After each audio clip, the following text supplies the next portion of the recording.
Hello and welcome to Nandu's tutorial. मैं हूं नंदू, आप सभी का बंधु। स्वागत करता हूं मेरे यूट्यूब चैनल नंदूस ट्यूटोरियल में। और आज मैं आपके लिए लाया हूं एक नया वीडियो जो कि है मिशन प्रीलिम्स के बारे में। जैसे कि अ, जब रिज़ल्ट आया और फेल्यूर का सामना करना पड़ा तो हमारे पास बस एक ही रास्ता बच जाता है कि नेक्स्ट सेशन के लिए अच्छे से तैयारी करके आगे बढ़ा जाए। तो इसीलिए मैंने मिशन प्रीलिम्स स्टार्ट किया है। तो आर यू रेडी? क्या आप लोग रेडी हैं मेरे साथ प्रीलिम्स को क्रैक करने के लिए? वैसे तो मैंने 2 बार प्रीलिम्स क्रैक कर चुका है। फर्स्ट अटैम्प्ट में मेरा 115 था और सेकंड अटैम्प्ट अभी हाल ही में मेरा 98 था, जिसमें कि कट ऑफ बहुत ही कम गया है 71।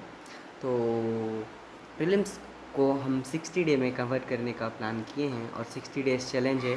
तो कौन कौन रेडी हो ये 60 डेज़ चैलेंज के लिए? तो जो रेडी हो वो कमेंट में लिखिए yes I am interested and ready.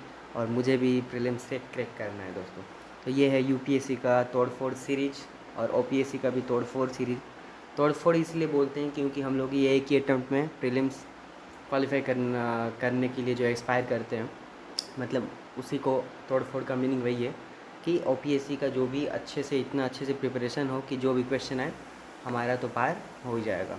तो वही सीरीज़ मैं आज फिर से लेके आया हूँ डे 5 में हम लोग कंप्लीट जो हमारा मिडिवल हिस्ट्री का डे 5 में पढ़ना था उसका आधा मिडिवल हिस्ट्री का हम लोग अप टू दिल्ली सल्तनत आज पढ़ने वाले हैं।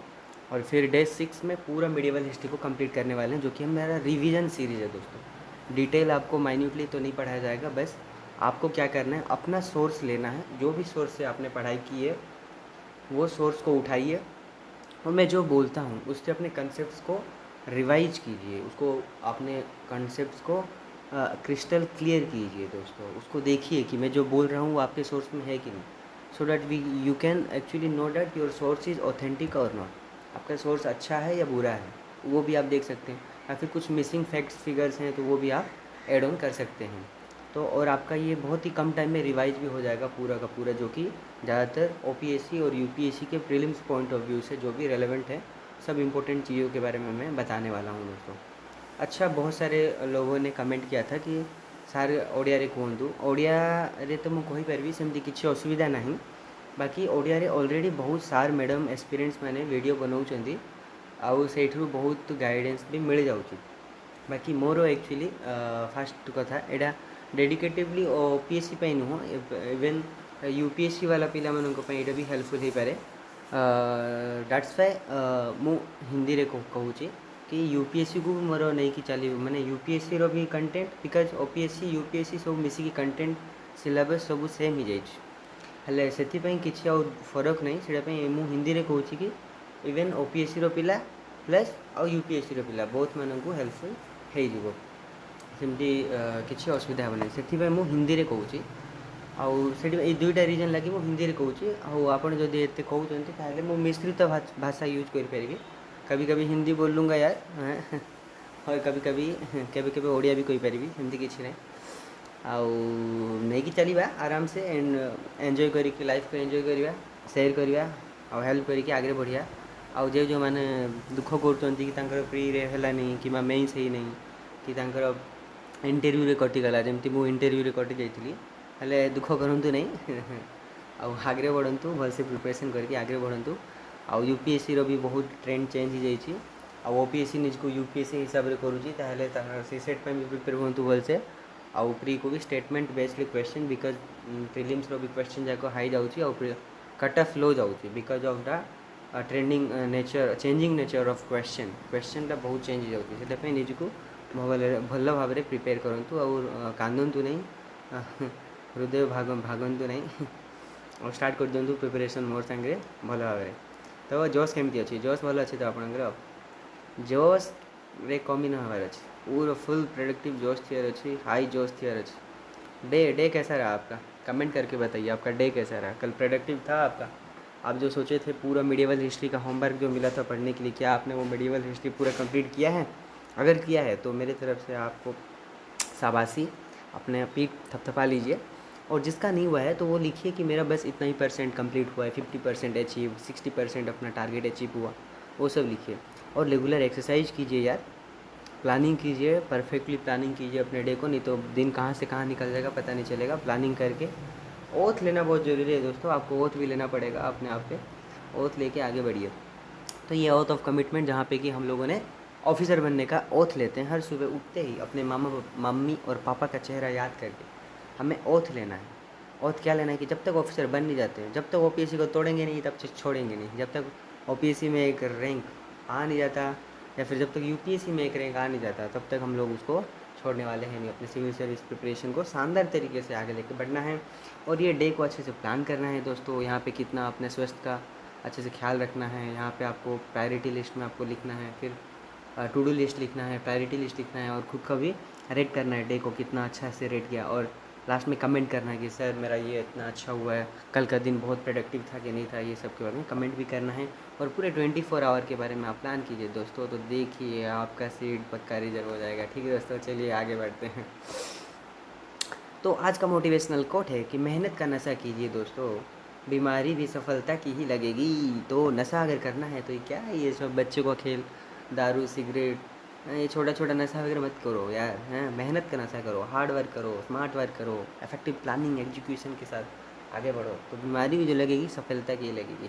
ठीक है, तो नशा करना है तो मेहनत का करो, तो वो मेहनत रंग लाती है दोस्तों। ठीक है दोस्तों, तो आज हम क्या करने वाले हैं, आज हम पूरे ये वीडियो में हम लोग मिडिवल हिस्ट्री का आधा दिल्ली सल्तनत पढ़ने वाले हैं, और इसका एक दूसरा वीडियो आएगा जिसमें कि हम पूरा मिडिवल हिस्ट्री को 2 वीडियो में ही कंप्लीट कर लेंगे। अप्रोक्सीमेटली 1 आवर का वीडियो होगा और 2 आवर्स में आपका टोटल मिडिवल हिस्ट्री कंप्लीट हो जाएगा दोस्तों। ठीक है दोस्तों, तो जोश हाई है ना, तो चलो स्टार्ट करते हैं वीडियो। वैसे हम लोग ने डे 1 में मिशन प्रीलिम्स का जो डे 1 था उसमें आर्ट एंड कल्चर के बारे में पढ़ा था, पूरा आपका पूरा आर्ट एंड कल्चर ख़त्म कर दिए थे, चार्ट लिए थे। फिर से डे 2 में हम लोग रिवाइज भी किए थे। हमारा रिवेंज है, हमारा जो रिवेंज है। और अच्छा, मेरे बारे में कुछ फैक्ट्स वगैरह हैं दोस्तों। मैंने हाल ही में अभी ओपीएससी का मैं क्लियर किया था, मेंस भी क्लियर किया था और इंटरव्यू में फ़ेल हो गया था। मैंने यूपीएससी 3 बार दे चुका हूँ, मैं फेल हो चुका हूँ। ओपीएससी में मैं फर्स्ट अटैम्प्ट में मेंस में फ़ेल हो गया था और सेकंड अटैम्प्ट में मेरा फाइनल लिस्ट में मेरा इंटरव्यू में फ़ेल हो गया था दोस्तों। तो मेरा प्रिपरेशन बहुत सालों से मेरा एक्सपीरियंस भी रहा है, बट तो देख सकते हैं आप मेरा फेल्यूर लाइफ। तो जो भी है फेल्यूर जो भी है उसको अपॉर्चुनिटी की तरह लेके पॉजिटिवली सोच के आगे बढ़ते हैं, और क्या ही करना है दोस्तों। चलो आगे बढ़ते हैं। तो डे 2 में हमने कंप्लीट रिवीजन किया था आर्ट एंड कल्चर के बारे में, वीडियो पड़ा हुआ है डिस्क्रिप्शन में या फिर मेरे चैनल पे जाके आप देख सकते हैं। डे बाद में फिर से डे थ्री और डे 4 में भी हम लोगों ने पूरा का पूरा एंशिएंट हिस्ट्री पूरा का पूरा कंप्लीट किया है दोस्तों, आप जाके देख सकते हैं। बहुत ही मज़ेदार सीरीज़ है, अपना सोर्स को लेके बैठिए और वीडियो देखिए और पूरा कंसेप्ट को क्लियर कीजिए और रिवाइज कीजिए, because revision is the key to success. ठीक है, कट ऑफ भी निकला था दोस्तों शानदार तरीके से, कट ऑफ का भी एनालिसिस किया गया है, किस तरीके से मेंस का कट ऑफ रहा, प्रीलिम्स का कट ऑफ रहा। हाँ, तो और टॉपर्स के मार्क्स के बारे में मैंने भी इस वीडियो में कुछ बताया है, तो आप जाके देख सकते हैं दोस्तों। तो चलिए ये जो है ओपीएससी नहीं, आप किसी भी स्टेट पब्लिक सर्विस कमीशन हो या फिर यूनियन पब्लिक सर्विस कमीशन हो या फिर कम्पिटिटिव एग्जामिनेशन हो, एसएससी, बैंकिंग, रेलवे, जहाँ का जीएस का है, वो हर चीज़ के लिए ये बहुत ही यूज़फुल होने वाला है। आपको पूरा का पूरा एग्ज़ाम पॉइंट ऑफ व्यू से रेलेवेंट चीज़ों के बारे में, फैक्ट्स के बारे में बताया जाएगा, तो टकटकी लगा के देखना है दोस्तों। चलिए स्टार्ट करते हैं। पूरा कंप्लीट मिडिवल हिस्ट्री बस 2 वीडियो में 2 घंटे में पूरा कंप्लीट मिडिवल हिस्ट्री कंप्लीट करने वाले हैं प्रीलिम्स पॉइंट ऑफ व्यू से। तो सबसे पहले मैं आपको बता दूं, मिडिवल हिस्ट्री जो है, मिडिवल हिस्ट्री स्टार्ट होता है अपना 8th सेंचुरी से, 8 सेंचुरी से आपका मिडिवल हिस्ट्री स्टार्ट होता है दोस्तों। और फेज 1 में आप उसको डिवाइड करते हैं फ्यूडलिज्म, फेज 1 में आप फ्यूडलिज्म बोलते हैं। फेज 1 जो है दोस्तों वो स्टार्ट होता है 8 सेंचुरी से स्टार्ट होकर 1206 AD तक स्टार्ट होता है। फिर फेज 2 आता है जहाँ की दिल्ली सुल्तानेट वाले 1205 से फर्स्ट बैटल ऑफ पानीपत जो है 1526 तक चलता है। फिर मुगल्स लोग आते हैं 1526 से आपका 1777 तक चलता है। तो ये टोटली 3 फेज़ में मिडिवल हिस्ट्री को डिवाइड किया गया है। तो हम आज 2 फेज़ देखने वाले हैं, एक फ्यूडलिज्म के बारे में देखने वाले हैं और एक दिल्ली सल्तनत के बारे में देखेंगे। फिर अगले वीडियो में मुगल्स के बारे में देखेंगे, मुगल्स के साथ साथ विजयनगर एम्पायर, बहमनीज एम्पायर, आपका सिखिज्म जो था वो उसके बारे में, भक्ति मूवमेंट, सूफी मूवमेंट और छत्रपति शिवाजी महाराज, पेशवा बाजीराव भी उसमें ही हम लोग मिला के देख लेंगे। मीडिएवलिस्टिक का सेकंड वीडियो जो डे 6 वाला जो वीडियो है दोस्तों, उसमें हम लोग देखने वाले हैं। तो आज हम लोग ये बहुत सारी चीज़ें देखने वाले हैं हम लोग। तो चलिए वीडियो को स्टार्ट करते हैं दोस्तों। तो सबसे पहले पहला फेज है फ्यूडलिज्म। और फ्यूडलिज्म जब हम लोग पढ़ते हैं दोस्तों, फ्यूडलिज्म में ही आपका ट्राईपार्टाइट स्ट्रगल, ये ट्राईपार्टाइट स्ट्रगल नहीं है दोस्तों, ट्राईपार्टाइट स्ट्रगल है, ट्राईपार्टाइट स्ट्रगल, ये हमारा प्यारा भारत महान। ठीक है दोस्तों। तो यहाँ पे गुर्जर प्रतिहारस रहते थे, यहाँ पे राष्ट्रकूटस और यहाँ पाड़स। तो ये पाड़स, राष्ट्रकूटस और गुर्जर प्रतिहारस, यहाँ पे एक प्लेस था कन्नौज। इस कन्नौज के लिए फ़ाइट करते थे दोस्तों। तो कन्नौज के लिए जो फाइट करते थे, तो ये तीनों जो फाइट करते थे, क्वेश्चन आ गया था कि कौन कौन डायनेस्टी वाले थे जो कि कन्नौज के लिए फाइट करते थे, ट्राईपार्टाइट स्ट्रगल। तो ये सब बहुत सारा OPSC में या फिर UPSC में प्रीलिम्स पॉइंट ऑफ व्यू से बहुत सारा इंपॉर्टेंट है, तो आपको याद रखना है। तो हम लोग मेनली जो पढ़ेंगे फेज़ 1 में ट्राईपार्टाइट स्ट्रगल के बारे में पढ़ेंगे, फिर एमरजेंस ऑफ राजपूत्स के बारे में पढ़ेंगे और कमिंग ऑफ इस्लाम के बारे में भी पढ़ेंगे। तो उसी टाइम पे जो 1206 तक क्या क्या हुआ था उसी के बारे में पढ़ने वाले हैं। राजपूत और इस्लाम और ट्राईपार्टाइट स्ट्रगल के बारे में पहला फेज में पढ़ने वाले हैं दोस्तों। तो सबसे पहले ट्राईपार्टाइट स्ट्रगल के बारे में पढ़ते हैं। ट्राईपार्टाइट स्ट्रगल को Indian feudalism, professor R S Sharma जो हैं वो इंडियन फ्यूडलिज्म इसको बोला जाता है। और इसमें जो 3 डायनेस्टी थे, जैसे कि आपका जो पाला डायनेस्टी, ये है पाला डायनेस्टी दोस्तों। ट्राईपार्टाइट स्ट्रगल में आपका ये आएगा पाला डायनेस्टी। और जो पाला डायनेस्टी है, पाला डायनेस्टी, राष्ट्रकूट और गुर्जर प्रतिहारस, ये तीनों मिलकर कन्नौज के लिए फ़ाइट करते थे। तो क्वेश्चन आता है कि कन्नौज के लिए क्यों फ़ाइट करते थे। सबसे पहले उसका जो लोकेशन था दोस्तों, वो बहुत ही इंपॉर्टेंट लोकेशन था, दोआब रीजन पे था, उसके लिए फ़ाइट करते थे। तो वहाँ के जो रिसोर्सेज थे, बहुत ही रिच रिसोर्सेज हुआ करते थे। थर्ड में अगर देखा जाए तो इकोनॉमी बहुत ही बढ़िया शानदार इकोनॉमी था, तो इसीलिए उसके लिए लड़ते थे। प्लस जहाँ अच्छा इकोनॉमी रिसोर्सेज, वहीं एम्पायर अच्छा बिल्डअप होता। तो इसी कारण की वजह से सबसे पहले पाटलिपुत्र के बारे में लोग पहले लड़ाई झगड़ा करते थे पाटलिपुत्र को लेके, लेकिन अब मिडिएवल में आपको मिलेगा कि वो कन्नौज के लिए ये तीनों डायनेस्टी जो है, पाल प्रतिहार, गुर्जर प्रतिहार और राष्ट्रकूट, तीनों जो हैं, ये तीनों के तीनों लड़ रहे थे किसके लिए, कन्नौज के लिए लड़ रहे थे। तो इसी को ट्राईपार्टाइट स्ट्रगल बोला जाता है दोस्तों। तो सबसे पहले हम लोग पढ़ेंगे पाला डायनेस्टी के बारे में। पाला डायनेस्टी कहाँ पर है दोस्तों। पाला डायनेस्टी के बारे में अगर बताया जाऊँ तो यहाँ पे जो बंगाल वाले एरिया में, जहाँ की उनका कैपिटल बंगाल पहाड़पुर नाम का एक जगह था, पहाड़पुर। तो ये पहाड़पुर में उनका कैपिटल हुआ करता था पाला डायनेस्टी का। और सबसे पहले इंपॉर्टेंट राजा आते हैं गोपाल उनके सबसे पहले इलेक्टेड किंग थे, जो कि बुद्धिज्म को बहुत ही फॉलो करते थे। और ओडांतुपुरी बिहार नाम का एक जगह बनाते हैं, मोनेस्ट्री एक बनाते हैं। और इनके बारे में हमको सलीमपुर कॉपर प्लेट इंस्क्रिप्शन में, जो कि इनके बाद जो धर्मपाल हैं वो सलीमपुर कॉपर प्लेट इंस्क्रिप्शन बनवाते हैं और उसमें वो गोपाल के बारे में बताते हैं। अब पढ़ते हैं धर्मपाल के बारे में। धर्मपाल भी बहुत ही अच्छे पावरफुल रूलर थे। ये वेदांतपुरी विक्रमशिला बनाते हैं, विक्रमशिला इंस्टीट्यूशन बनाते हैं। और बुद्धिज्म को ये भी बहुत ही फॉलो करते हैं। और ये धर्मपाल जो थे, ये ट्राईपार्टाइट स्ट्रगल में ये पार्टिसिपेट किए थे दोस्तों। बाद में आते हैं देवपाल में वो शैलेंद्र एम्पायर के साथ कुछ रिलेशनशिप्स वगैरह बिल्डअप किए थे देवपाल। और आपको याद रखना है कि वे जैसे गोडांतुपुरी बिहार हो गया, विक्रमशिला इंस्टीट्यूशन हो गया, या फिर आपका सोमापुरी इंस्टीट्यूशन, जगदला इंस्टीट्यूशन, ये बहुत 4 टाइप का इंस्टीट्यूशन जो बंगाल के आसपास है वो पाला डायनेस्टी ने ही बनाया था। और देवपाल शैलेंद्र एम्पायर के साथ भी उनका रिलेशन था। तो फिर ये कल्चरली डेवलपमेंट और पावरफुल भी थे और पार्टिसिपेट भी करते थे ट्राईपार्टाइट स्ट्रगल में। और एक चीज़ अगर बोलूँ तो पाला डायनेस्टी जब जाने के बाद सेना डायनेस्टी भी आती है उसी एरिया पे, सेना डायनेस्टी। और सबसे इम्पोर्टेंट है लक्ष्मण सेन। और ये जो लक्ष्मण सेन के ही कोर्ट में गीता गोविंद, जो फेमस जयदेव का गीता गोविंद लिखा हुआ था, जो कि आज भी जगन्नाथ मंदिर में गाया जाता है और भजन के रूप में उसको गाया जाता है। तो उसी टाइम पे फिर बख्तियार खिलजी भी आते हैं और बहुत सारे स्टूपस वगैरह को डिस्ट्रॉय कर दिए होते हैं।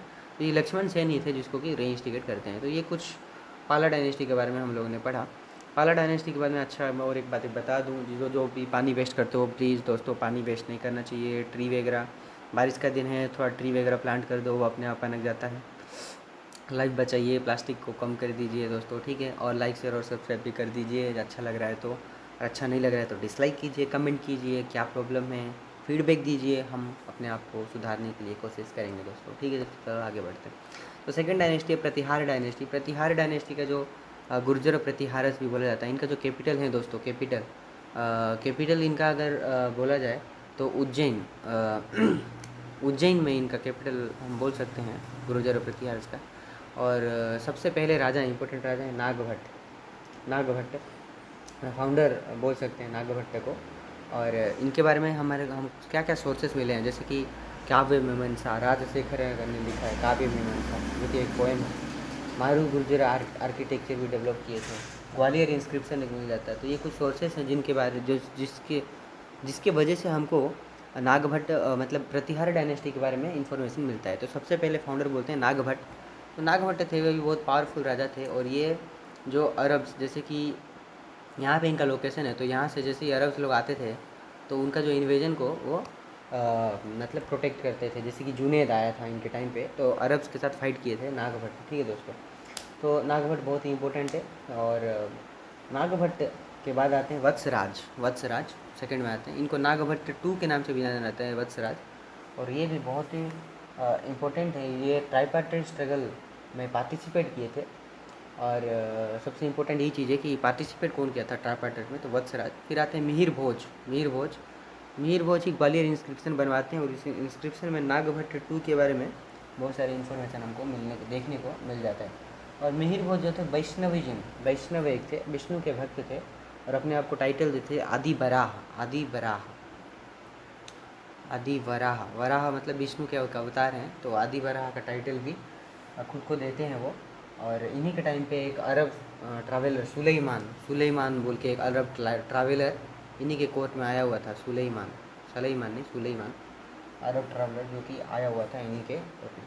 और तो यही सब कुछ बातें हैं प्रतिहार डायनेस्टी के बारे में, जो कि आपको याद रखना है। नागभट्ट और वत्सराज जो कि नागभट्ट टू, और मिहिर भोज के बारे में आपको इम्पोर्टेंट याद रखना है। सबसे इम्पोर्टेंट है राजशेखर का काव्य मीमांसा और मारू गुर्जर आर्किटेक्चर बोला जाता है, ये जो प्रमोट किए थे। और ये फाइट करते थे अरब्स लोग के साथ। और सुलेमान नाम का एक अरब ट्रैवलर भी मिहिर भोज के कोर्ट में आ चुका है। तो ये था हमारा कुछ important facts about Pratihar dynasty. अब प्रतिहार के बाद आगे चलते हैं राष्ट्रकूट डायनेस्टी के बारे में। राष्ट्रकूट डायनेस्टी का कैपिटल अगर बोला जाए तो मान्यखेत एक नाम है, महाराष्ट्र का एक जगह है मान्यखेत में ही इनका कैपिटल हुआ करता था दोस्तों। और सबसे इम्पोर्टेंट एक्चुअली जब हम लोग पढ़े थे एंशिएंट हिस्ट्री में, जो लास्ट में पोस्ट गुप्ता में पढ़ेंगे, जो पल्लव के लास्ट किंग थे पल्लव के लास्ट किंग थे राज्यपाल। और राज्यपाल को दांती दुर्ग ने मार के राष्ट्रकूट डायनेस्टी को मतलब एस्टेब्लिश करेंगे और फाउंडिंग करेंगे दांती दुर्ग। और कल्चरली भी बहुत इंपॉर्टेंट है, क्योंकि ये दशावतार टेम्पल इलोरा केव में दशावतार टेम्पल का भी निर्माण करवाते हैं दोस्तों, जो कि यूनेस्को वर्ल्ड हेरिटेज साइट भी है दोस्तों, ठीक है दोस्तों।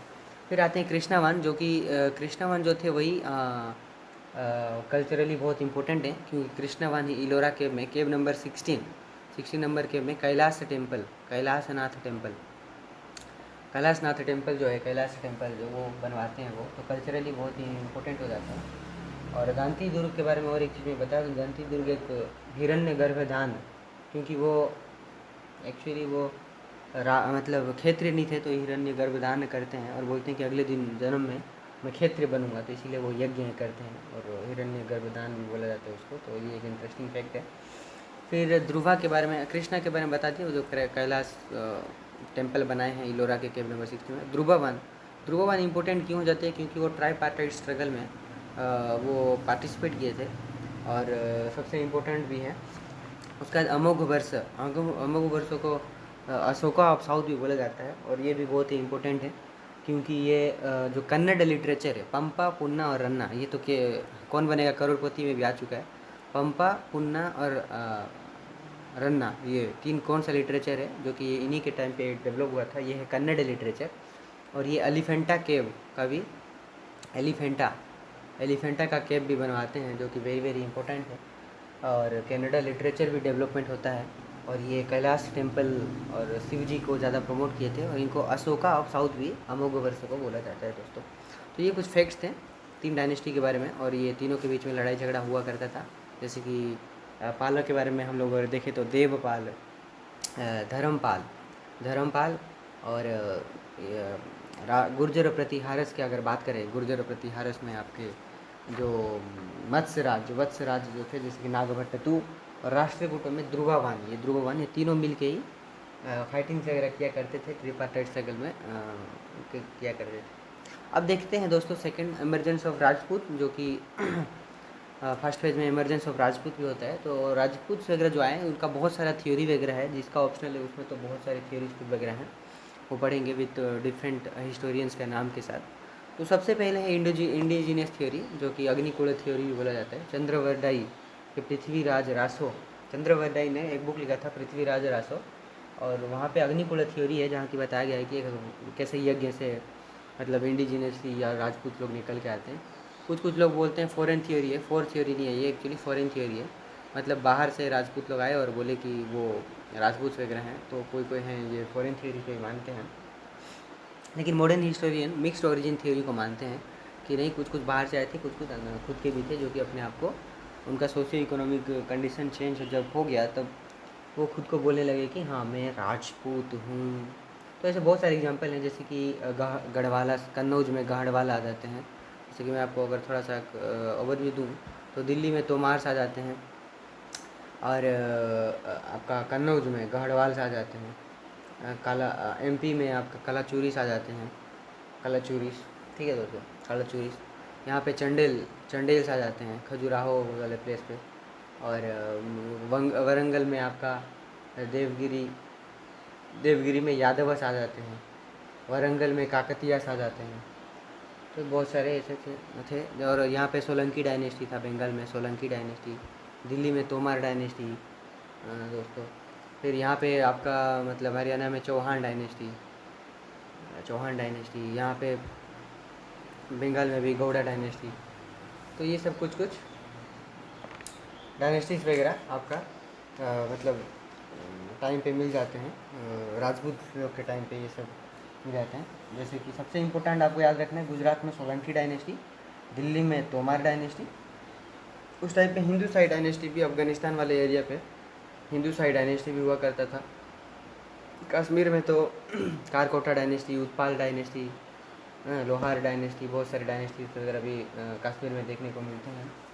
फिर आपको मालवा में परमार डायनेस्टी मिलता है, कन्नौज में गढ़वाल डायनेस्टी मिलता है, और चौहान डायनेस्टी भी मिल जाता है आपको हरियाणा और पंजाब वाले रीजन में, और एमपी में चंडेल डायनेस्टी भी मिल जाता है। तो ये सब कुछ इम्पोर्टेंट राजपूत, इंपीरियल राजपूत बोल सकते हैं, जो कि एमरजेंस में थे उसी टाइम पे, ठीक है दोस्तों। तो अब आगे बढ़ते हैं और आपको सोलंकी डायनेस्टी के बारे में थोड़ा बताता हूँ, जो कि गुजरात में सोलंकी डायनेस्टी हुआ करता था। और सबसे इम्पोर्टेंट है सोलंकी डायनेस्टी, क्योंकि सोलंकी में जो मूलराज हुआ करते थे, जो फाउंडर थे मूलराज, यहाँ पर नहीं दिया है बट फाउंडर थे मूलराज। और ये जो मूलराज थे ये खिलजी मोहम्मद गोरी जब आया, सॉरी खिलजी बोल मोहम्मद गोरी जब आए थे, तो गोरी को भाई पानी पिला दिए थे मूलराज उनको लूटने नहीं दिए थे, उनको घुसने नहीं दिए थे गुजरात में। तो मूलराज का ये कहानी था, बट ये बाद में गोरी ने बदला लिया सेकेंड अटेम्प्ट में, वो अलग बात है। मोहम्मद गोरी को हराए थे, और गजनी को भी हराए थे। मूलराज तो मोहम्मद गोरी को हराए थे। भीमा वन के टाइम पे दोस्तों, भीमा वन पे गजनी का इन्वेजन हुआ था। और भीमा बहुत इंपॉर्टेंट है क्योंकि वो मोधेरा सन टेम्पल बनाते हैं, भीमा वन के प्रेजेंस में ही मोधेरा सन टेम्पल बनता है। उन्हीं की रानी एक थी क्वीन उदयमती, जो क्वीन उदयमती जी रानी की भाव बनाती है, जो कि इम्पोर्टेंट है। रानी की भाव वो नोट वगैरह में भी मिल जाता है आपको।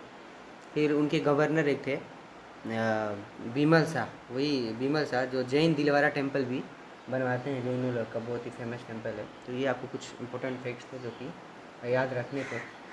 उसके बाद आप देखेंगे गुजरात के सोलंकी डायनेस्टी के बाद मालवा डायनेस्टी के बाद मालवा में परमार डायनेस्टी एक आता है मालवा में, जहाँ की सबसे इम्पोर्टेंट राजा थे राजा भोज सबसे इम्पोर्टेंट राजा थे।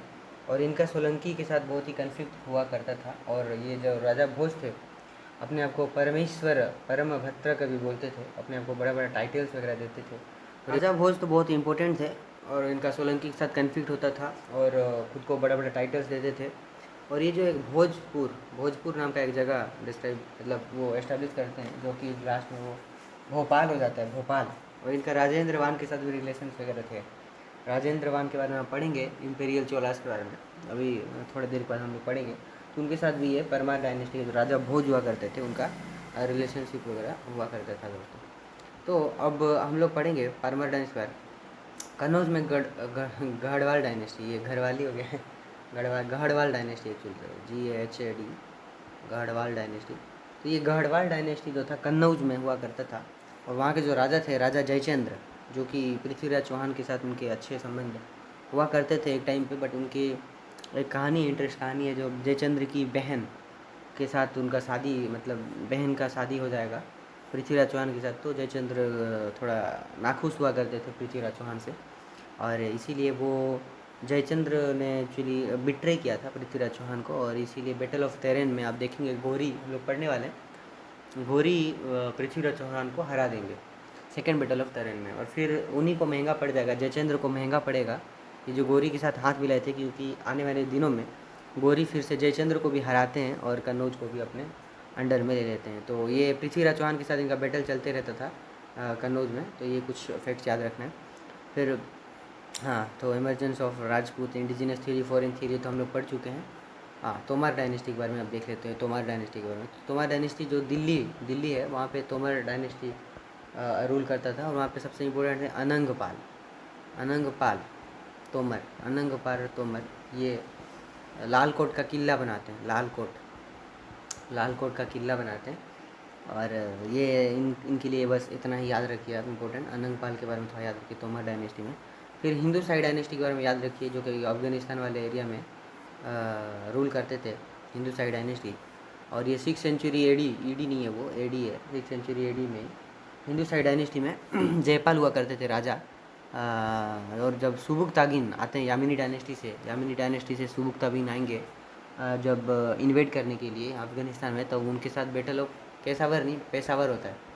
बैटल ऑफ पेशावर होता है, जहाँ की जयपाल और सुबुकतागिन के बीच में फाइटिंग्स वगैरह हुआ होता है।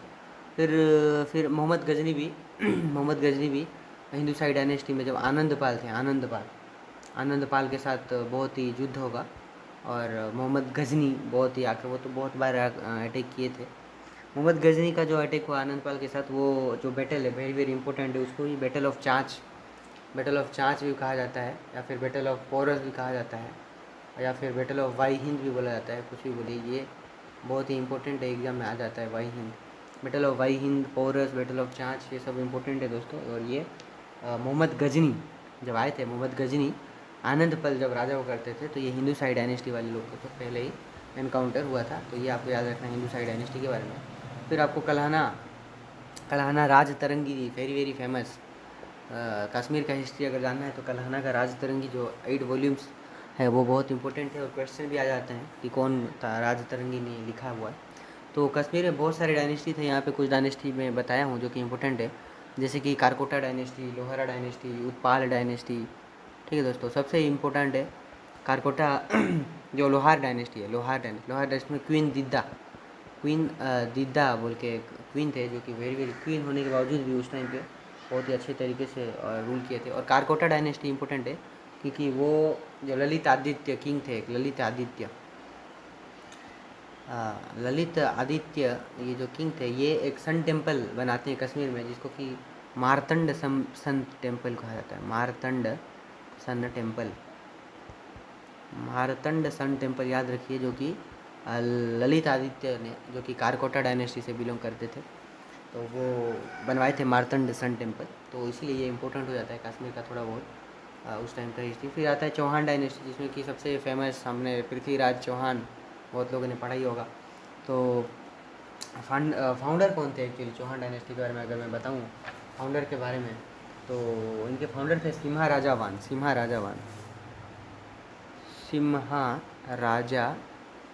इनके फाउंडर हुआ करते थे चौहान डायनेस्टी के। और ये जो सबसे इम्पोर्टेंट अगर देखें तो पृथ्वीराज चौहान सबसे इम्पोर्टेंट किंग है, जो कि सबको हराते हैं। तोमर्स को हराते हैं, परमार डायनेस्टी जो मालवा रीजन पे थे उनको हराते हैं, सोलंकी गुजरात वाले उनको भी हराते हैं, कन्नौज में जो गहाड़वाल के साथ भी इशू वगैरह चलता है उनको भी ऑलमोस्ट हरा दिए थे। राय पिथौरा नाम का एक जगह बनाते हैं, स्कूल में पाठशाला वगैरह बनवाते हैं, जो राय पिथौरा बनवाते हैं, पाठशाला वगैरह बनाते हैं पढ़ने के लिए। और पृथ्वीराज रासो इनके बारे में लिखते हैं चंद्रवरदाई में, बहुत सारे चीज़ों के बारे में लिखे हैं। और पृथ्वीराज विजय जयनाका एक स्कॉलर थे, जयनाका, उसने पृथ्वीराज विजय के बारे में भी लिखा हुआ है, लिखे थे दोस्तों। तो पृथ्वीराज चौहान बहुत ही इंपॉर्टेंट है, जैसे कि राय पिथौरा इंपॉर्टेंट है, चंद्रवरदाई पृथ्वीराज रासो लिखे थे, जयनाका पृथ्वीराज विजय लिखे थे। तो ये सब कुछ इंपॉर्टेंट चीज़ें आपको याद रखना है दोस्तों, प्रीलिम्स में आ जाता है क्वेश्चन वगैरह। अब देखेंगे चंदेर डायनेस्टी, जिसको कि चंडेला डायनेस्टी बोलते हैं, चंदेरी लिखा हुआ है, सॉरी मिस्टेक्स वगैरह बहुत हो गया है। चंडेला डायनेस्टी है वो एक्चुअली। चंडेल डायनेस्टी आपको पता है, खजुराहो इंस्क्रिप्शन वेरी इंपॉर्टेंट। तो सबसे पहले यशोवर्मन का नाम आता है, जो कि फाउंडर ऑफ चंडेल डायनेस्टी, और यही खजुराहो टेम्पल इंस्क्रिप्शन भी करवाते हैं। एक खजुराहो इंस्क्रिप्शन लक्ष्मण टेम्पल है, और धंगदेव आते हैं, दूसरे वाले राजा धंगदेव, और वही बहुत सारे इंस्क्रिप्शन लिखते हैं जहाँ की यशोवर्मन के बारे में पता चलता है, खजुराहो इंस्क्रिप्शन के बारे में पता चलता है। और ये चंडेल डायनेस्टी में खजुराहो टेम्पल आर्किटेक्चर भी, जो कि नगरा स्टाइल ऑफ टेम्पल आर्किटेक्चर का एक वेरिएशन है। तो ये धंगदेव यशोवर्मन ने ही बनवाया था ये लक्ष्मण टेम्पल। विजयधर ये थर्ड राजा हैं, सबसे इम्पोर्टेंट है। और ये एक टेम्पल आते हैं कंडरिया महादेव टेम्पल, जो कि very very important, Kandariya Mahadev temple. तो कंडेरिया महादेव टेम्पल याद रखिए, जो कि पंचयटन स्टाइल के साथ है। और ये कभी कभी पृथ्वीराज चौहान के साथ भी फाइट किए थे और हार चुके थे, क्योंकि सबको तो हरा दिए थे पृथ्वीराज चौहान, और बहुत ही फेमस है। तो ये हो गया चंडेल डायनेस्टी के बारे में। अब तो ये हो गया कुछ कुछ राजपूत के बारे में, ये कहानी ख़त्म होता है। हम लोगों ने पढ़ा जैसे कि जब राजपूत के बारे में पढ़ा तो यहाँ पे चंडेल डायनेस्टी पढ़ा, गुजरात में सोलंकी डायनेस्टी, फिर दिल्ली में तोमर्स के बारे में पढ़ा, फिर ऊपर हम लोगों ने चौहान डायनेस्टी, फिर गढ़वाल डायनेस्टी, कन्नौज में गढ़वाल डायनेस्टी के बारे में पढ़ा। तो और यहाँ पे हिंदुशाही डायनेस्टी के बारे में पढ़ा, कश्मीर में भी कुछ कुछ हम लोगों ने डायनेस्टी के बारे में पढ़ा था, मालवा में परमार डायनेस्टी के बारे में पढ़ा। तो ये सब कुछ कुछ डायनेस्टी के बारे में हम लोगों ने पढ़ा, और ये सब इंपॉर्टेंट है from prelims point of view. अब आगे हम बढ़ते हैं अपने फर्स्ट फेज़ में ही। फर्स्ट फेज़ का हम लोग दो चीज़ देख चुके हैं। सबसे पहला चीज़ ट्राईपार्टाइट स्ट्रगल, और दूसरा चीज़ एमरजेंस ऑफ इम्पीरियल और राजपूत। फिर हम लोग देखेंगे इम्पीरियल चोलास भी आते हैं साउथ में अगर देखेंगे तो इम्पीरियल चोलास का भी बहुत सारा देखने को मिल जाता है। तो वही हम लोग पढ़ने वाले हैं अभी इम्पीरियल चोलास के बारे में। तो चोलास तो जानते ही, इसके बारे में मूवी भी बन चुका है, तो वही हम लोग अभी देखेंगे। तो सबसे पहले फाउंडर अगर देखा जाए इम्पीरियल चोलास का, तो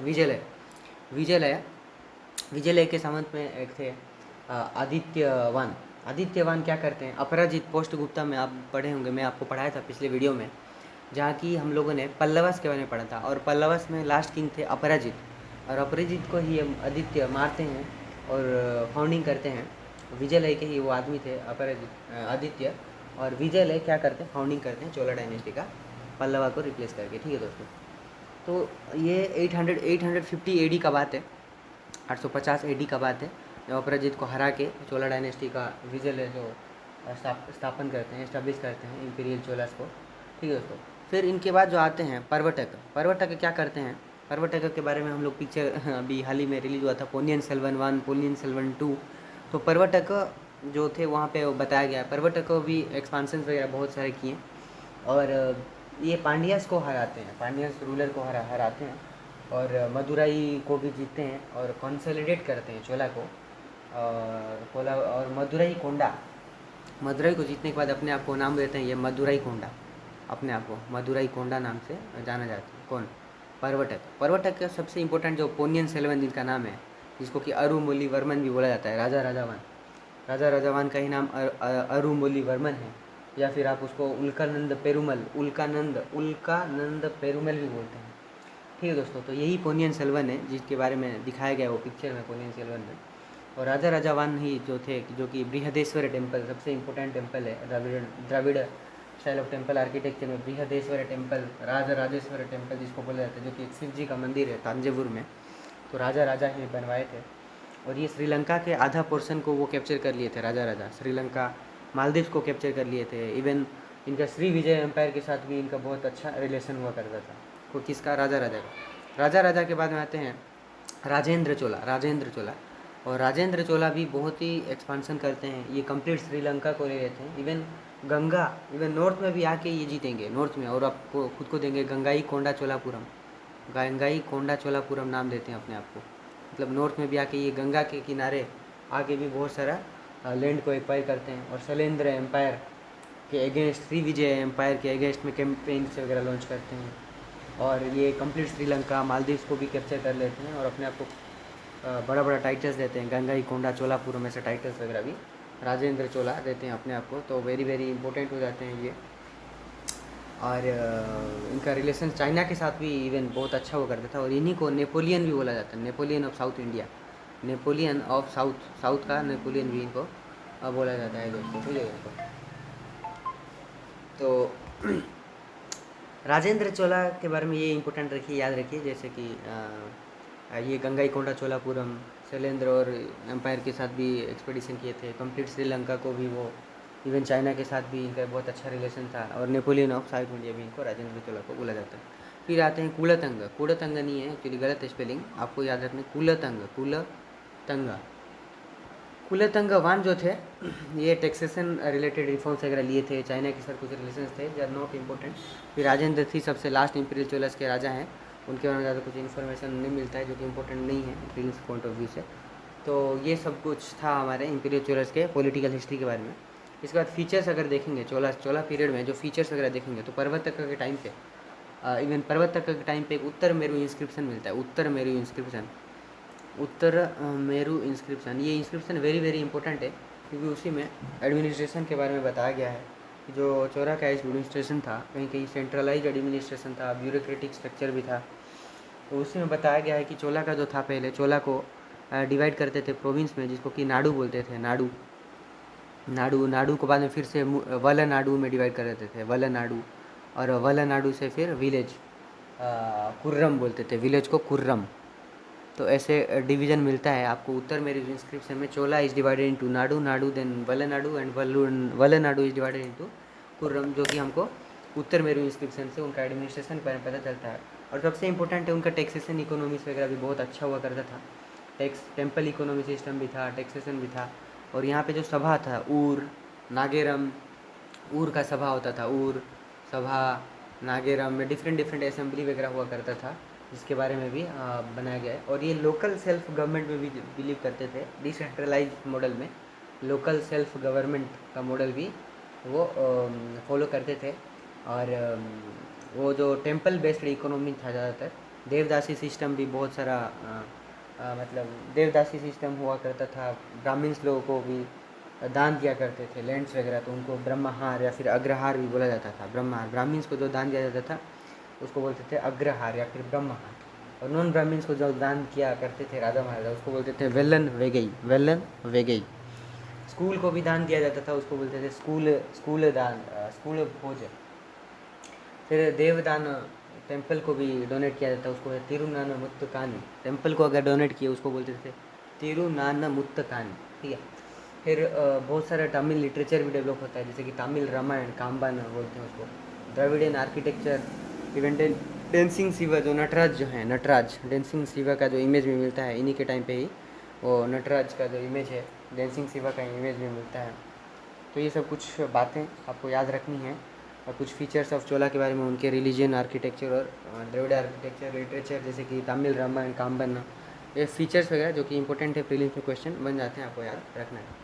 अब हमारा जो पहला फेज का सबसे लास्ट पॉइंट है, हम लोगों ने अभी तक पढ़ा है, जैसे कि ट्राइपार्टाइट स्ट्रगल के बारे में पढ़ा, फिर एमरजेंस ऑफ राजपूत्स के बारे में हम लोगों ने पढ़ा, फिर हमने इंपीरियल चोलास के बारे में पढ़ा, फिर अभी कमिंग ऑफ इस्लाम्स के बारे में भी हम लोग अभी पढ़ेंगे, इस्लाम्स वगैरह जो आते हैं उसके बारे में भी हम लोग पढ़ेंगे। तो सबसे पहले 712 AD में मोहम्मद बिन कासिम आते हैं, और वो सिंध पे अटैक करते हैं। सिंध में जो राजा थे, राजा दाहिर को हराते हैं। और मैं आपको अगर ओवरव्यू दूँ इस्लाम के बारे में, तो इस्लाम के बारे में अगर थोड़ा सा अच्छे से अगर ओवरव्यू दूँ, तो जैसे कि हमारा प्यारा भारत इंडिया था, और यहाँ पे इराक हुआ करता था, इराक ईरान वगैरह। और वहाँ पे वहाँ के जो गवर्नर थे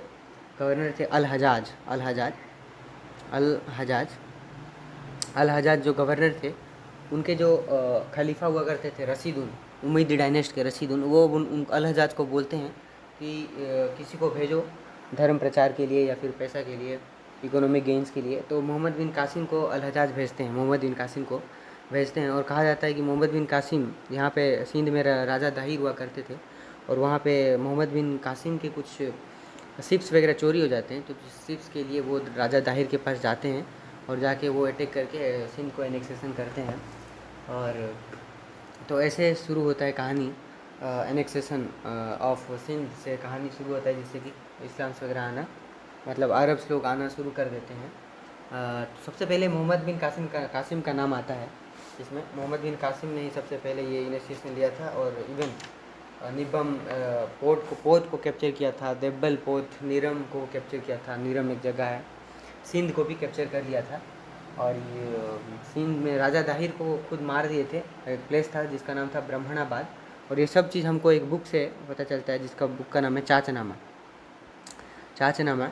और चाचनामा एक अरबी बुक है, और उसी से हमको सब बातों के बारे में पता चलता है कि कैसे मोहम्मद बिन कासिम सिंध को अटैक करते हैं, जिसको कि एक गवर्नर ऑफ इराक अल हजाज ने भेजा हुआ करता था।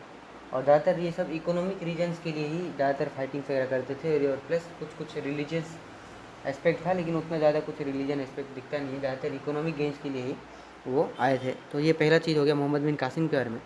अब दूसरा चीज़ के बारे में अगर बात करें हम लोग, मोहम्मद गजनी भी आते हैं, और ये 1000 AD में एक्चुअली अटैक करना स्टार्ट करते हैं। ये यामिनी डायनेस्टी से बिलोंग करते हैं। आपको बताया था मैं अभी हाल ही में, यामिनी डायनेस्टी से पहले भी सुबुक तागिन्स हिंदू शाही डायनेस्टी में जब जयपाल हुआ करते थे, तो बैटल ऑफ पेशावर हुआ था। फिर जब आनंदपाल हुआ करते थे राजा, तो मोहम्मद गजनी आनंदपाल के साथ फाइटिंग करते हैं, जिसको कि बैटल ऑफ चांच या फिर बैटल ऑफ वाई हिंद के नाम से भी जाना जाता है।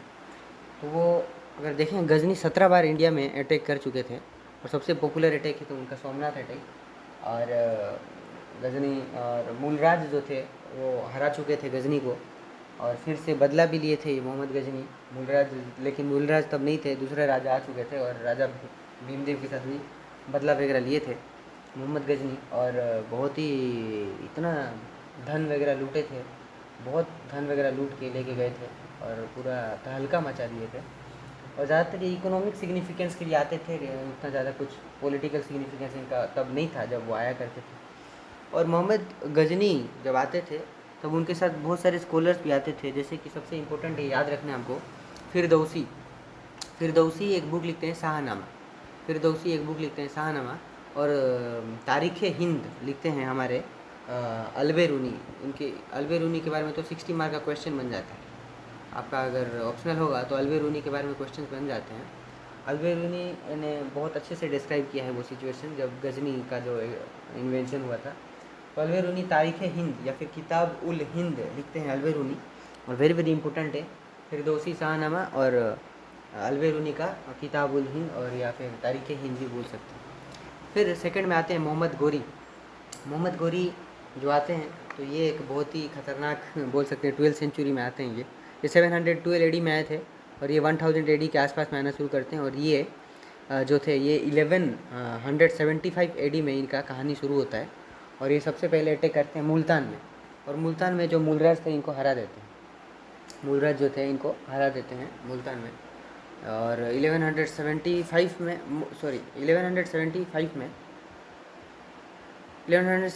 में वो मुल्तान में जब अटैक करते हैं तो ये जीत जाते हैं, मोहम्मद गोरी जीत जाते हैं, ठीक है दोस्तों। फिर 1178 में जब वो माउंट आबू में अटैक करते हैं मोहम्मद गोरी, 1178 में माउंट आबू में जब वो अटैक करते हैं मोहम्मद गोरी, तब वो हार जाते हैं। फिर से 1791 में बैटल ऑफ तेहरान होता है, जबकि पृथ्वीराज चौहान के साथ फिर से हार जाते हैं। लेकिन ये बंदा हार नहीं मानता है, फिर से और ट्राई करता है, जैसे कि हम लोग भी ट्राई करने वाले हैं। हम लोग भी हार नहीं मान रहे हैं, हम लोग भी तो ऐसे ही भी हार नहीं मानता। फिर एक साल बाद फिर से और एक बार पृथ्वीराज चौहान के साथ लड़ाई होता है, और इस बार वो बहुत सारे जैसे कि चांदवर, कन्नौज के जो गढ़वाल डायनेस्टी जो जयचंद थे उनके साथ हाथ मिला लेता है वो मोहम्मद गोरी, और मिलके पृथ्वीराज चौहान को बिट्रे करके हरा देते हैं 1192 में, जिसको सेकेंड बैटल ऑफ तेरन बोलते हैं। फिर कुछ 2 साल के बाद इवन वो जो जो किंग थे चांदवर, जयचंद्र को भी हरा देते हैं बैटल ऑफ चांदवर में मोहम्मद गोरी। तो इसीलिए दूसरों के लिए अगर खड्डा खोदोगे तो खुद के लिए भी पहले भगवान एक गड्ढा खोल के रखते हैं। इसलिए दूसरे के बारे में बुरा नहीं सोचना चाहिए, हमेशा सबके लिए अच्छा सोचना चाहिए, अच्छा कर्म करना चाहिए। देखो दुनिया गोल है, जो हम करेंगे वही हमको वापस मिलता है, इसलिए हमेशा अच्छा करते चलो और सबके लिए अच्छा सोचते चलो, अच्छा कर्म करते चलो और आगे बढ़ते चलो और लाइफ को एंजॉय करो यार। Be happy, share and help each other, और आगे बढ़ते हैं। तो ये कुछ मोहम्मद गोरी के बारे में कुछ बातें थी। और मोहम्मद गोरी जब सब जीत जाएगा लास्ट में, सब जीतने के बाद अपना से एक स्लेव था उसका कुतुबुद्दीन ऐबक को वो छोड़ देगा और बोलेगा कि तू जा रूल कर, जा ऐश कर। तो उसके जो स्लेव थे कुतुबुद्दीन ऐबक, उसको टोटल रीजन छोड़ के वो अपने वापस मोहम्मद गोरी अपने घर को चले जाता है। और इसी के साथ पार्ट 1 जो था अपना, वो पार्ट 1 ख़त्म हो जाता है मिडिएवल हिस्ट्री का। अब पार्ट 2 स्टार्ट होने वाला है, और पार्ट 2 में आपको दिल्ली सल्तनत के बारे में हम लोग पढ़ेंगे। तो जो अभी तक वीडियो को देख रहे हैं अपने आप को शाबाशी दे दो, क्योंकि बहुत सारे लोग हैं जो कि वीडियो को स्किप करके आगे बढ़ गए होंगे और नहीं देखे होंगे, बट जो हो रिवाइज कर रहे हो अपने सोर्स वगैरह को लेके, तो that's congratulation, very very congratulation to you. चलिए अब आगे बढ़ते हैं पार्ट 2 की ओर। पार्ट 2 में आपका आता है दिल्ली सल्तनत, और दिल्ली सल्तनत में आप अगर जब देखेंगे तो सबसे पहले आएगा स्लेव डायनेस्टी। सबसे पहले स्लेव डायनेस्टी आएगा, स्लेव डायनेस्टी के बाद आपका खिलजी डायनेस्टी आएगा, खिलजी डायनेस्टी के बाद आपका तगलक डायनेस्टी आएगा, फिर से सैयद डायनेस्टी आएगा, फिर लोधी डायनेस्टी आएगा। तो ये 5 डायनेस्टी के बारे में हम लोग पढ़ेंगे बारी बारी करके, जो कि वेरी वेरी इंपॉर्टेंट है हमारे प्रीलिम्स पॉइंट ऑफ व्यू से, और इसके बारे में अभी हम लोग धीरे धीरे पढ़ लेंगे दोस्तों। तो चलिए आगे बढ़ते हैं स्लेव डायनेस्टी के बारे में। स्लेव डायनेस्टी बहुत ही इंपॉर्टेंट है दोस्तों। तो सबसे पहला स्लेव हम लोग जानते हैं जो कि मामलक डायनेस्टी से थे, कुतुबुद्दीन ऐबक जो 1210 एडी में आते हैं वो कुतुबुद्दीन ऐबक, और 1206 से 1210 4 साल रूल करते हैं कुतुबुद्दीन ऐबक। और ये जो कैपिटल था जब रूल कर रहे थे, उनका कैपिटल लाहौर हुआ करता था, लाहौर, और लाहौर से ही वो रूल करते थे। और बहुत ही लिबरल थे, जेनरस और काइंड मैन थे, और इनको लाख बख्श भी बोला था, लाख बख्श, ये लाख रुपए दान कर देते थे इसीलिए शायद इनको लाख बख्श बोला जाता है। जस्ट किडिंग, मेरे को इसके बारे में ठीक से नहीं पता, बट उनको लाख बख्श बोलते थे क्योंकि वो बहुत सारा चैरिटी वाला काम वगैरह करते थे। इन्हीं के कोर्ट में बहुत सारे स्कॉलर्स वगैरह भी हुआ करते थे। स्कॉलर्स वगैरह तो इवन अरब लोग लेके आते थे ही, जैसे कि चाचनामा बुक हो गया, या फिर फिरदौसी का शाहनामा, तारीख़ हिंद, किताबुल हिंद, तारीख़ हिंद, जो हम लोगों ने अलवेरुनी का भी देखा था। तो वो सब गजनी के टाइम पे आए थे, घोरी के टाइम पे भी कुछ आते हैं। तो कुतुबुद्दीन ऐबक के टाइम पे भी हसन निजामी और फ़क्र मदबीर, हसन निजामी ने एक बुक लिखा था ताजुल मसीर, हसन निजामी ताजुल मसीर, ये याद रखिए। हसन निजामी का एक बुक है ताजुल मसीर, और फ़क्र मदबीर उनके कोर्ट में रहा करते थे सब स्कॉलर्स वगैरह। और ये नोबल्स वगैरह भी उस टाइम पे बहुत परेशान करते थे, और नोबल के प्रॉब्लम्स वगैरह को भी सॉल्व करते हैं कुतुबुद्दीन ऐबक जो नोबल्स थे, जैसे कि पंजाब में यालदोज, और फिर से अफ़गानिस्तान में कुबाचे, ऐसे बहुत सारे डिफरेंट नोबल्स वगैरह प्रॉब्लम करते थे। उस नोबल्स को भी वो मेंटेन करते थे। मोहम्मद बिन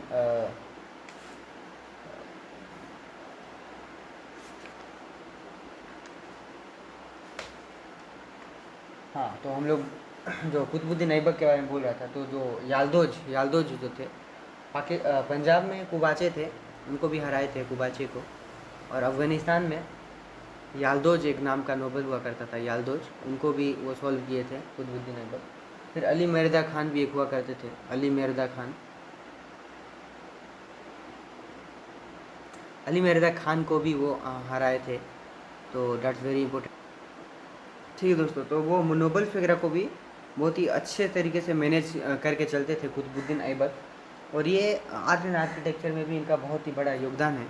इनके जो गुरु थे कुतुबुद्दीन बख्तियार काकी, उन्हीं के ये में कुतुब मीनार बनवाते हैं, कुतुब मीनार बनवाते हैं। और 2.5 दिन का झोपड़ा बनवाते हैं, कुबातुल इस्लाम मॉस्क की भी बनाते हैं, इवन जजिया भी इम्पोज कर देते हैं उस टाइम पे। और ये सब कुछ कुछ चीज़ें हैं वो बनाए थे कुतुबुद्दीन ऐबक। उसके बाद शायद उन्हीं के सन एक हैं आरम शाह उन्हीं के साथ एक बच्चे थे। लेकिन उसको 1-2 साल में ही इल्तुतमिश जो हुआ करते थे, इल्तुतमिश उनको मार देते हैं और इल्तुतमिश खुद रियल फाउंडर बन जाते हैं। और ये इल्तुतमिश जो इलबारी डायनेस्टी से बिलोंग करते हैं, इलबारी डायनेस्टी आपको याद रखना है। आपका कुतुबुद्दीन ऐबक जो थे मामलक डायनेस्टी से बिलोंग करते हैं, मामलक डायनेस्टी से थे, और इल्तुतमिश अपने इलबारी डायनेस्टी से बिलोंग करते थे। और इन्हीं को रियल फाउंडर बोला जाता है। क्यों? क्योंकि ये जो रूल करते थे, लाहौर से रूल करते थे। इल्तुतमिश अपना कैपिटल शिफ्ट करके दिल्ली कर देंगे और ये बगदाद जाएंगे, इराक जाएंगे। इराक में जाके वहाँ के जो खलीफा थे वो खलीफा से एक सर्टिफिकेट लेके आएंगे, और इसीलिए इनको लीगल रूलर भी बोला जाता है, मंसूर के नाम से भी इनको जाना जाता है। और ये भी अपने जो रिबल्स वगैरह, याल्दोज जो था, याल्दोज अफ़गानिस्तान में, उसको हराए थे। नोबल्स वगैरह को भी अच्छे तरीके से मैनेज किए थे।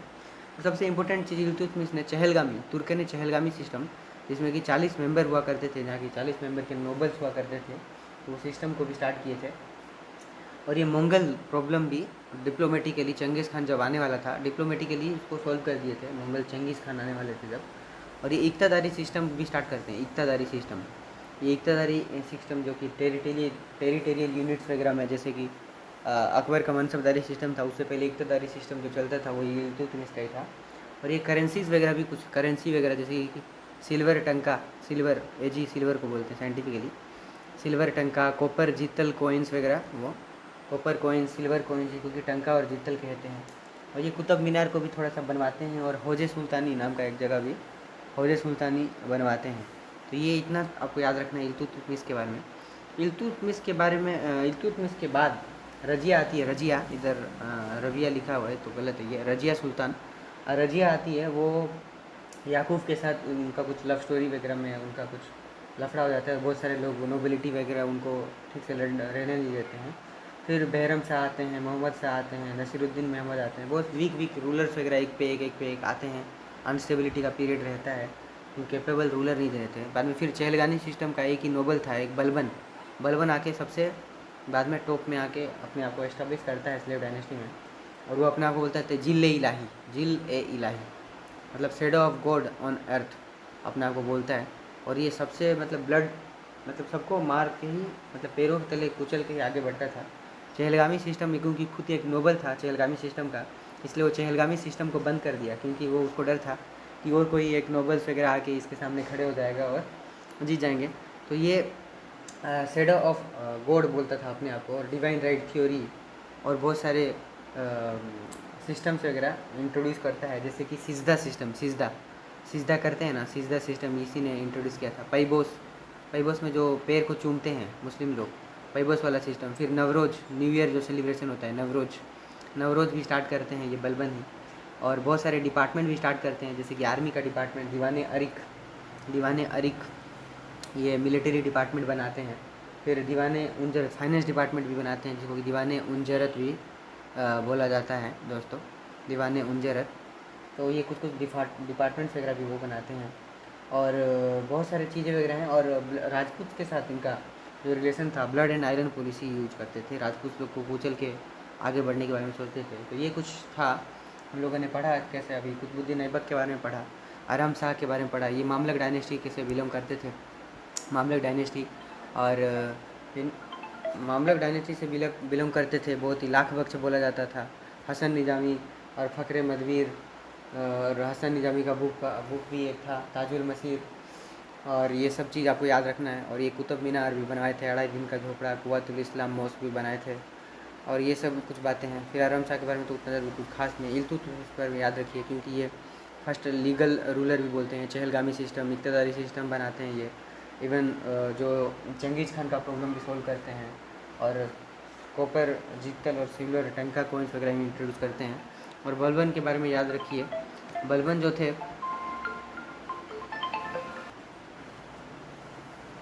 और बलबन के बारे में तो याद रखना ही है, वो जिल इलाही कहता था, और shadow of God on earth भी बोलता था वो।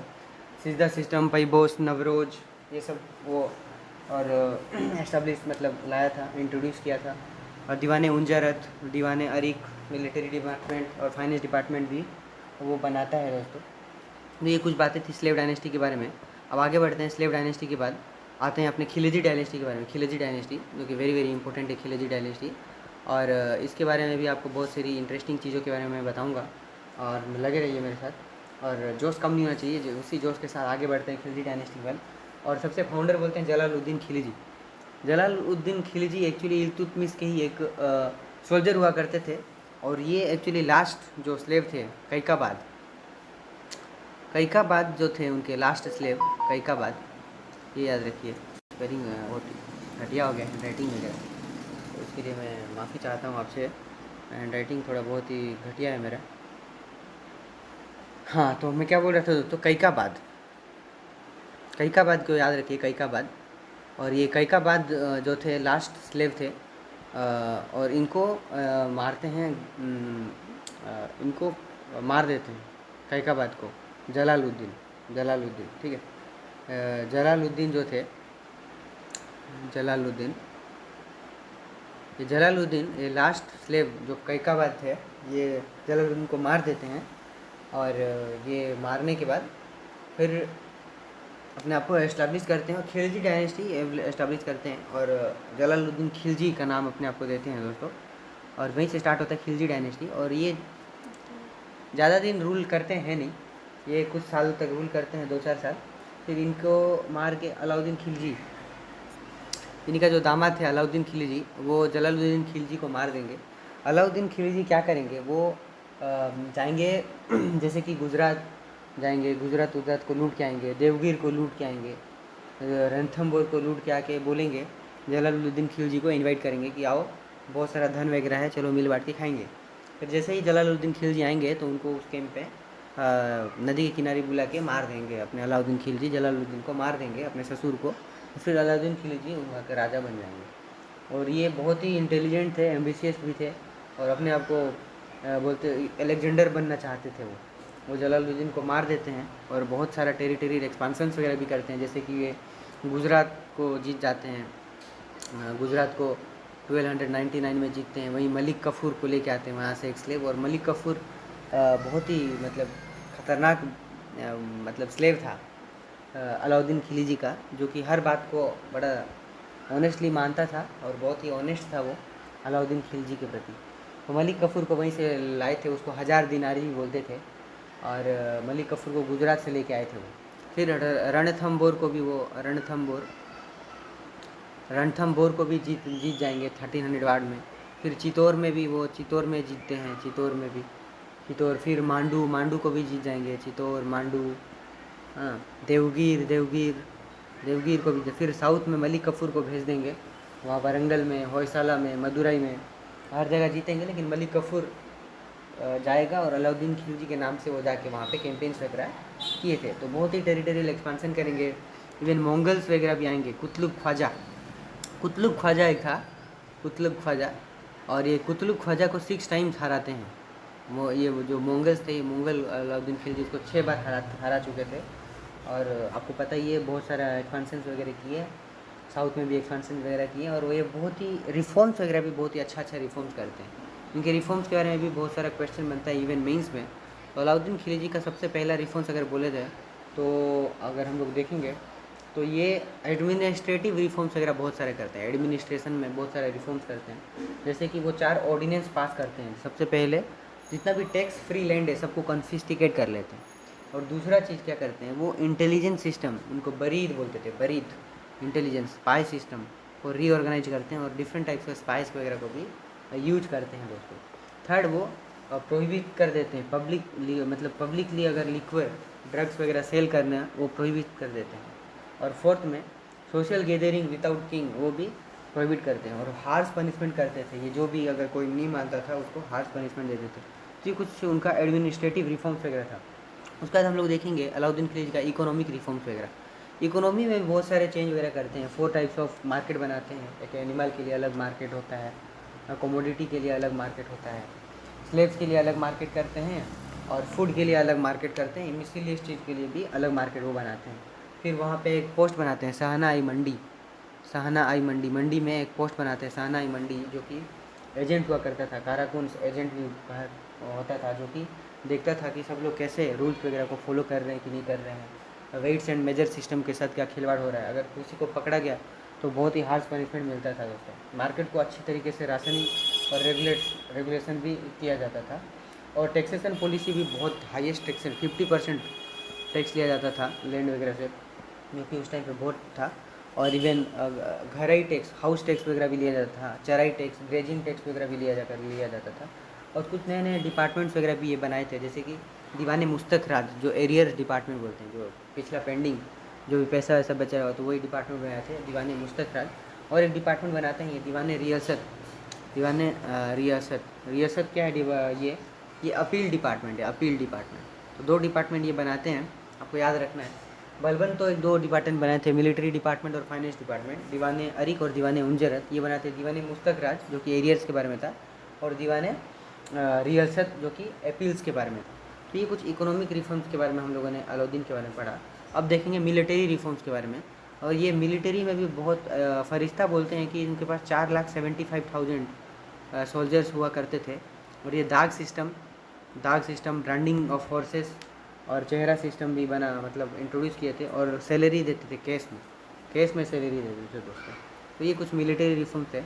और इनका कुछ कल्चरल अचीवमेंट्स वगैरह भी है अलाउद्दीन खिलजी का कल्चरल अचीवमेंट्स भी थोड़ा सा देख लीजिए, क्योंकि ये कल्चर में भी बहुत सारा कंट्रीब्यूशन किए हैं। जैसे कि सीरी फोर्ट बनाए हैं, सीरी फोर्ट, अलाई मीनार, अलाई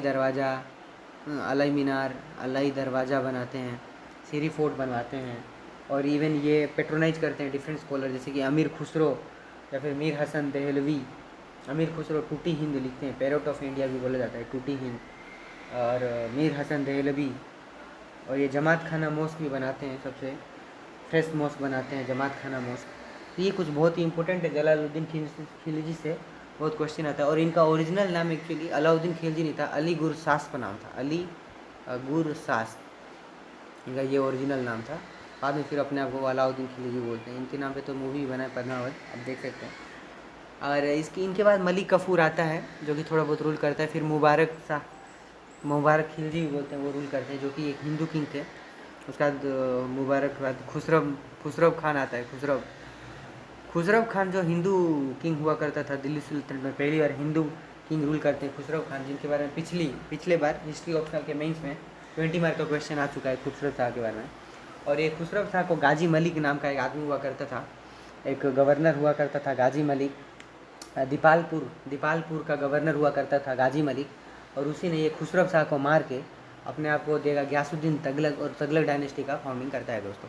तो ये कुछ मैं बैकग्राउंड बताया आपको तगलक डायनेस्टी के बारे में, जो कि गाजी मलिक खुसरव शाह को मार देता है, जो खुद एक दीपालपुर का गवर्नर हुआ करता था।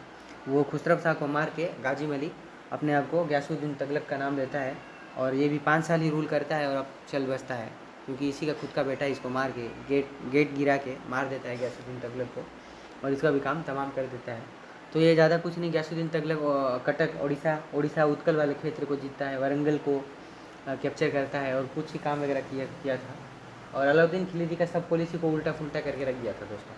और एक जगह बनाता है तुगलकाबाद, दिल्ली में एक जगह है तुगलकाबाद, तो वो गयासुद्दीन तगलक ही तुगलकाबाद भी बनवाता है।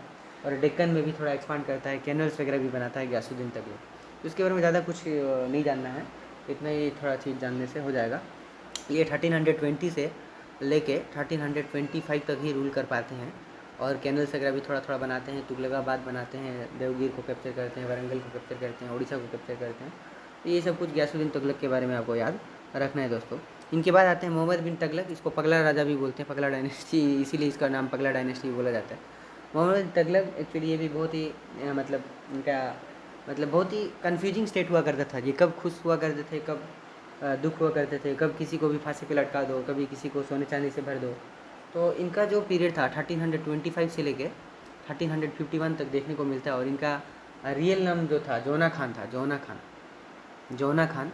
और ये जौनपुर नामक सिटी भी बनाते हैं, जौनपुर नामक सिटी बनाते हैं। और ये बहुत सारे रिफॉर्म्स करते हैं, 5-6 एक्सपेरिमेंट करते हैं, जो कि जिनकी वजह से सब एक्सपेरिमेंट फेल हो जाते हैं। और इसीलिए इनको एक्चुअली पगला राजा भी बोला जाता है दोस्तों। और इन्हीं के टाइम पे विजयनगर एम्पायर भी अपने आप को आज़ाद कर लेते हैं, रिवोल्ट वगैरह प्रोविंस में बहमिनीज और विजयनगर अपने आप को इंडिपेंडेंट कर लेते हैं। और इन्हीं के टाइम पे 30 रिवोल्ट हो जाते हैं, क्योंकि ये इनका सब एक्सपेरिमेंट फेल हो जाता है। सब पागलों की तरह एक्सपेरिमेंट करते हैं। सबसे पहला एक्सपेरिमेंट में आता है आपका जो shifting of capital. Capital shift करते हैं सबसे पहले दिल्ली से दौलताबाद में, वो अपना कैपिटल शिफ्ट कर लेते हैं। ये अगर हमारा प्यारा भारत, ये जो दिल्ली है, दिल्ली से यहाँ दौलताबाद, वो पूरे वहाँ का पूरा आदमी, पशु पक्षी, हर चीज़ को लेके वो एक्चुअली ट्रांसफ़र कर देंगे बोल के सोच रहे थे, क्योंकि उनको साउथ में लड़ाई करना था, एक्सपांड करना था। तो वो जब जब आए तो उनको पता चला कि हम लोग मतलब बहुत सारे लोग मर जाएंगे रास्ते में। फिर तो देखेंगे कि वो फेल्यूर हो रहा है, तो इसलिए वापस चलो भी बोल देंगे।